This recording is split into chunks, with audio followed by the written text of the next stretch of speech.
As I mentioned before, I mean, the dual camera setup on the back, 16 megapixel standard lens, and then an 8 megapixel ultra wide sensor. And I really do think that this camera was actually pretty good. You know, whatever I really did with it at the time, it handled almost everything I threw at it. It, you know, did a really good job at photos that I took, and the videos are good too. But I think the problem is, as I always mention, is maybe it doesn't have that telephoto lens, which is okay. It still has an ultra wide sensor, but there's no 4K at 60. That was also kind of like a slight problem. I wish this thing had more capability at that time.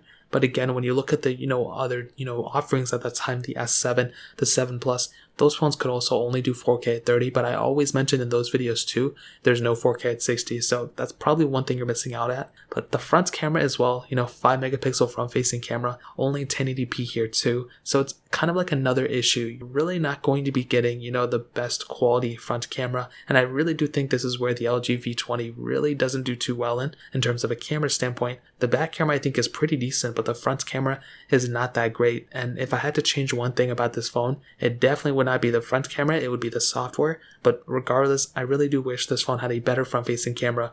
The back camera quality wise is great, but the video quality isn't that awesome, and take it as you will. That's kind of how I see this camera, at least now in 2021. So in terms of the camera standpoint, that pretty much covers it up. Now